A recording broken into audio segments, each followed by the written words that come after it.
America சிகாகோல நடந்த ஒரு உண்மையான கிரைம் த்ரில்லர் கதை. அது கிரைம் மட்டும் இல்ல, அதுக்குள்ள ஒளிஞ்சிருந்த ஒரு நிஜ பேய் கதை. அதை கேட்டு சிகாகோ போலீஸ் விழி பிதுங்கி போய் நின்னாங்க. புதுமையான உலகத்துல பயணிக்க வேதஸ் எக்ஸ்பி சேனலை சப்ஸ்கிரைப் பண்ணிக்கோங்க. 1977 அமெரிக்கா சிகாகோ. ரெமி ஸ்வாங்கிற ஒரு லேடியோட ஹஸ்பண்ட் சிகாகோல இருக்கிற ஒரு போலீஸ் ஸ்டேஷனுக்கு கம்ப்ளைண்ட் கொடுக்கறதுக்கு வர்றாரு. அவரோட பெயர் ஜோஸ் ஸ்வா. கம்ப்ளைண்ட்டை வாங்கி விவரமா படிச்ச போலீஸ் ஜோஸ் டெச்சுல்லா பதில் எதுவும் பேசாம அவரையே வெறிச்சு பார்த்துக்கிட்டு இருந்தாரு. நீங்க இப்படி பதில் எதுவும் பேசாம இருக்கிறத வச்சு நான் என்ன புரிஞ்சுக்கிறது சார் அப்படின்னு ஜோஸ்வா கேட்டாரு. நீங்க என்ன புரிஞ்சுக்கிறீங்க அப்படிங்கறது விஷயம் இல்ல சார், இதன் மூலமா நான் என்ன புரிஞ்சுக்கிட்டேன் அப்படின்னு எனக்கே புரியல, அதான் விஷயம் அப்படின்னு போலீஸ் ஜோஸ் டெச்சுல்லா பதில் அளிச்சாரு. சார், எழுதி கொடுத்த கம்ப்ளைண்ட் உங்களுக்கு சரியா புரியலன்னா விவரமா நானே சொல்லட்டுமா அப்படின்னு கேட்டாரு ஜோஸ்வா. அதுக்கு ஜோஸ் டெச்சுல்லா, சார் நீங்க விவரமா சொன்னாலும் இதுல எழுதி கொடுத்தது தான் திரும்ப சொல்ல போறீங்க, ஆனா விஷயம் எனக்கு புரியாம இல்ல, ஆனா இப்படி நடக்கிறதுக்கான சாத்தியம் இல்ல. உங்க மனைவி விசித்திரமா ரியாக்ட் பண்ணாங்க. வேற ஒரு மென்டல் ஸ்டேட்டுக்கு போய் உங்க பக்கத்து பிளாட்ல நடந்த ஒரு கொலை பற்றி விவரமா சொன்னாங்க அப்படின்னு எழுதிருக்கீங்க. இதை எந்த அடிப்படையில விசாரிக்கிறதுன்னு தான் எனக்கு புரியல. பேய் வந்து சாட்சி சொன்னதுன்னு விசாரணையை தொடங்கணுமா? மூட நம்பிக்கை அடிப்படையில எந்த விசாரணையும் நடக்கிறது இல்ல சார், அது பெரிய முட்டாள்தனம். நீங்க போய் வேற ஏதாவது ஆதாரம் இருந்தா கொண்டு வாங்க அப்படின்னு அந்த கம்ப்ளைண்ட்டை பற்றி தனக்கு என்ன தோணுது அப்படிங்கறத விவரமா ஜோஸ்வா கிட்ட சொல்லி முடிச்சாரு.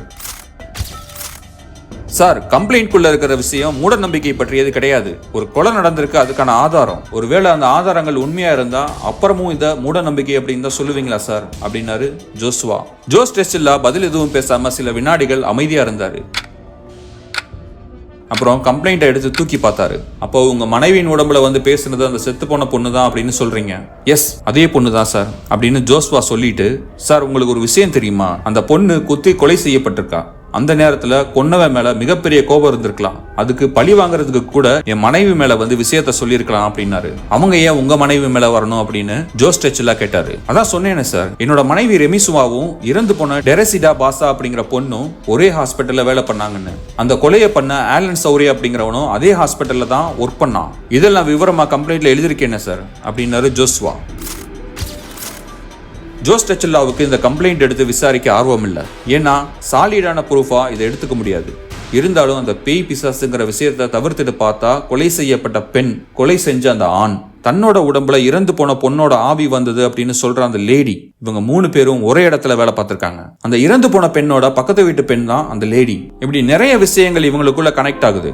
எல்லாத்துக்கும் மேல ஒரு லாஜிக் இந்த கம்ப்ளைண்ட்ல சரியா இருக்கு. ஒருவேளை அந்த லாஜிக் உண்மையா இருந்தா பேய் வந்து வாக்குமூலம் கொடுத்ததும் உண்மையா இருக்க வாய்ப்பு இருக்கு. அதனால ஜோஸ் டெச்சுவாக்கு இதுக்குள்ள போய் என்ன நடந்தது அப்படின்னு தெரிஞ்சுக்கலாமே அப்படின்னு தோணியது.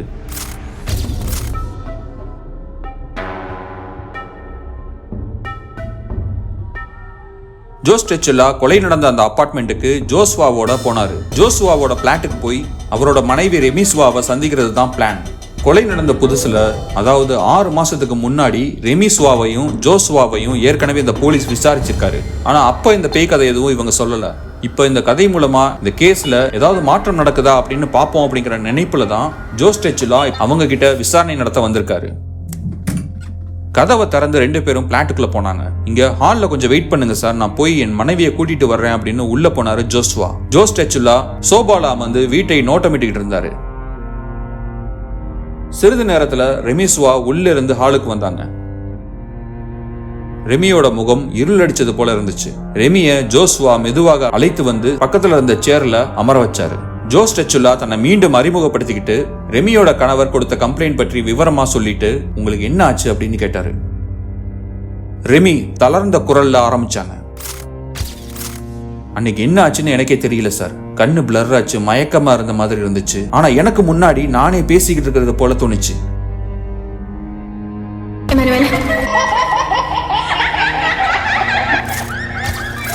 என்னோட பக்கத்து வீட்டு பொண்ணு தான் டெரசிடா பாசா. அவளும் நானும் ஒரே ஹாஸ்பிட்டல்ல தான் ஒர்க் பண்ணிக்கிட்டு இருந்தோம். டெரசிடா ஒரு சுவாச சிகிச்சை நிபுணர், நான் ஒரு நர்ஸா வேலை பார்த்துக்கிட்டு இருந்தேன். ஆலன் சௌரி அப்படிங்கிறவர் தான் எங்க ஹாஸ்பிட்டல்ல பார்ட் டைமா வந்து வேலை பார்த்துக்கிட்டு இருந்தாரு. அவர் ஹாஸ்பிட்டல்ல மெயின்டெனன்ஸ் பண்ற ஒரு மெயின்டெனன்ஸ் பாய்.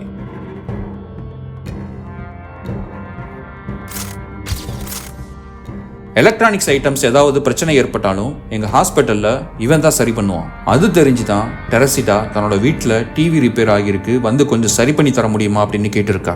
கொலை நடந்த அன்னைக்கு ஆலன் ஒரு 6 மணிக்கு மேல டெரசிடா வீட்டுக்கு வந்திருக்கான். கொஞ்ச நேரம் டிவி ரிப்பேர் பாக்குற மாதிரி பண்ணிட்டு இருந்திருக்கான். திடீர்னு ஒரு நேரத்துல டெரசிடா கழுத்துல இருந்த நகையை பிடிச்சு இழுத்து அத்து அந்த பொண்ணை கீழே தள்ளியிருக்கான். இத சற்றுமே எதிர்பார்க்காத அதிர்ச்சியான டெரசிடா எழுந்து அவங்கிட்ட இருந்து தன் நகையை பிடுங்க பார்த்திருக்கா.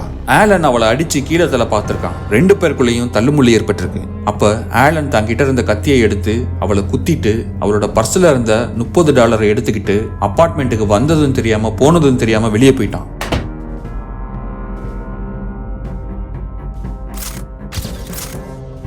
இப்ப டெரசிடா கிட்ட இருந்து திருடின அந்த நெக்லஸ் எங்க இருக்கு தெரியுமா? ஆலனோட கேர்ள் ஃப்ரெண்டோட கழுத்துல இருக்கு அப்படின்னு சொல்லி முடிச்சா ரெமி.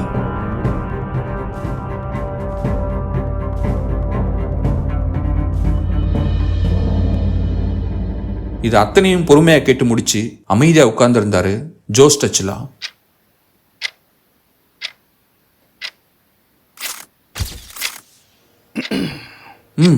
ஓகே அப்படின்னு பேச துவங்கி தன்னுடைய மௌனத்தை கலைத்த ஜோஸ் டச்சுலா, ஆலன் அப்பார்ட்மெண்ட்டுக்கு வந்ததும் தெரியல போனதும் தெரியல, ஆனா உங்களுக்கு மட்டும் ரூமுக்குள்ள நடந்தது எல்லாமே தெரிஞ்சது எப்படி? 2 நாளைக்கு முன்னாடி நாங்க டிவி பார்த்துக்கிட்டு இருந்தோம் சார் அப்படின்னு ஆரம்பிச்சாரு ரெமியோட ஹஸ்பண்ட் ஜோஸ்வா.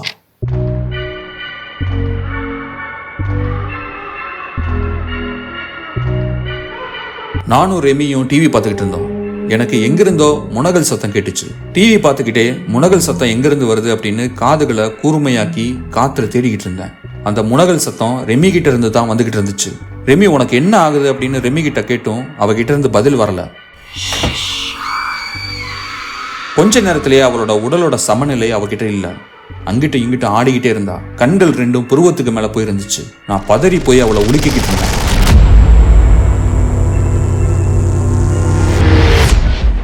அப்போ ரெமி பேச ஆரம்பிச்சான். தன்னை கொன்னவனை போலீஸ் கண்டுபிடிக்க தனக்கு உதவ முடியுமா அப்படின்னு ரெமி என்கிட்ட கேட்டா. ஆனா ரெமி சுயநினைவோட பேசுறது போல இல்லை அப்படின்னு எனக்கு புரிஞ்சது. இவளுக்கு ஏதோ ஆகி இருந்துச்சு. அங்க நடந்துகிட்டு இருக்கிறத பத்தி என்னால ஒண்ணுமே புரிஞ்சுக்க முடியல. வேற என்ன பண்றதுன்னு தெரியாம அவ சொன்ன விஷயங்களை நோட் பண்ண ஆரம்பிச்சேன். அதை தான் உங்களுக்கு கம்ப்ளைண்டா எழுதி கொடுத்தேன். அதை தான் என் மனைவியும் ரூமுக்குள்ள என்ன நடந்துச்சு அப்படிங்கிறத விவரிச்சான் அப்படின்னு சொல்லி முடிச்சாரு ஜோஸ்வா. அவ உடல்ல இருந்து டெரசிடா எப்ப கிளம்பி போனாங்கிறது எனக்கு ஐடியா இல்லை. ஆனா இப்ப கூட ரெமியோட முகம் முன்ன மாதிரி இல்லை. இது கண்டிப்பா அந்த பொண்ணோட ஆவி தான். இங்க பாருங்க ஜோஸ்வா, ஆவி பத்தி எனக்கு எந்த அளவுக்கு தனிப்பட்ட நம்பிக்கை இருக்கு, உங்களுக்கு எந்த அளவுக்கு நம்பிக்கை இருக்கு அப்படிங்கறத பத்தி இங்க விஷயம் இல்லை. பேய் ஆவி வந்து சொல்லிச்சு அப்படின்னு எதையுமே கோர்ட்டு நம்பாது. ஆனா நீங்க கொடுக்குற ஒரு குழுவுக்காக தான் நான் இங்க வந்தேன். டெரசிடாவோட நெக்லஸ் காணாம போயிருக்குன்னு எங்களுக்கு விசாரணையில ஏற்கனவே தெரியும். ஆனா அது அந்த கில்லரோட கேர்ள் ஃப்ரெண்டோட கழுத்துல இருக்கு அப்படின்னு நீங்க சொல்ற அந்த ஒரு விஷயம் கில்லர் யாரு அப்படிங்கிற முடிவுக்கு வர எங்களுக்கு பெரிய உதவியா இருக்கும். அது மட்டும் இல்ல, இந்த கேஸும் முடிவுக்கு வந்துடும். இறந்த அந்த பொண்ணுக்கும் நீதி கிடைச்சிடும். அதனால மட்டும்தான் இதை நான் ஒரு விஷயமா கன்சிடர் பண்றேன். அடுத்து ஆலனை போய் விசாரிச்சா எல்லா உண்மையும் வெளியே வந்துடும் அப்படின்னு பேசி முடிச்சாரு ஜோஸ் டச்சுலா.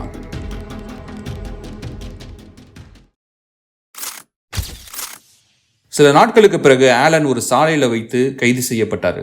போலீஸ் இன்வெஸ்டிகேஷனை தொடங்கியது. இன்வெஸ்டிகேஷன்ல ஆலனோட கேர்ள் ஃப்ரெண்டையும் இன்வால்வ் பண்ணாங்க. ஆலனோட கேர்ள் ஃப்ரெண்டோட கழுத்துல இருந்த நெக்லஸ் பத்தி ஆலன் கிட்டையும் அவனோட கேர்ள் ஃப்ரெண்ட் கிட்டையும் எவ்வளவோ விசாரிச்சும் அவங்க கிட்ட இருந்து சரியான பதில் இல்ல. அந்த நெக்லஸ் பாக்குறதுக்கு யூனிக்கா இருக்கும். அந்த நெக்லஸ் கொலை செய்யப்பட்ட டெரசிடாவோட ரிலேட்டிவ்ஸ் ஃப்ரெண்ட்ஸ் கிட்ட காட்டி அந்த நெக்லஸ் டெரசிடாவோடது தான் அப்படின்னு கன்ஃபார்ம் பண்ணாங்க.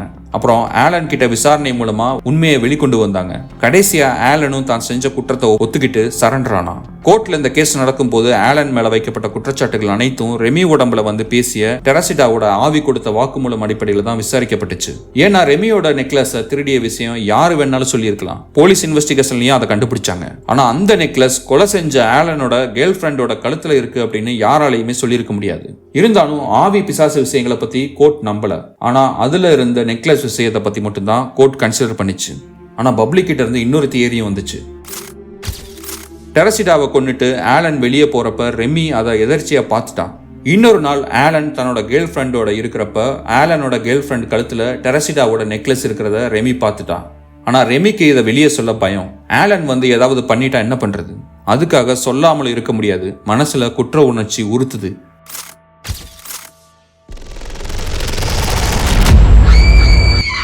அதனால பேய் வந்து சொன்னது போல நாடகமாடி ஆலனை சிக்க வச்சுட்டான் அப்படின்னு அந்த பேய் கதையை நம்பாதவங்க எல்லோரும் ஒரு தியரி சொன்னாங்க. எது எப்படி இருந்தாலும் ஒரு கோர்ட்ல ஒரு பேயோட வாக்குமூலத்தை வச்சு ஒரு கேஸ் நடந்து அதுல குற்றவாளி தண்டிக்கப்பட்டும் இருக்காங்க. இது ஒரு விசித்திரமான நிகழ்வு தான். இந்த வீடியோ உங்களுக்கு பிடிச்சிருந்துச்சு அப்படின்னா உங்களோட ஃப்ரெண்ட்ஸ் அண்ட் ஃபேமிலி சர்க்கிள்ல ஷேர் பண்ணுங்க. நீங்க யூடியூப்ல இருந்தா சப்ஸ்கிரைப் தட்டுங்க, இன்ஸ்டால இருந்தா ஃபாலோ தட்டுங்க. தேங்க்யூ.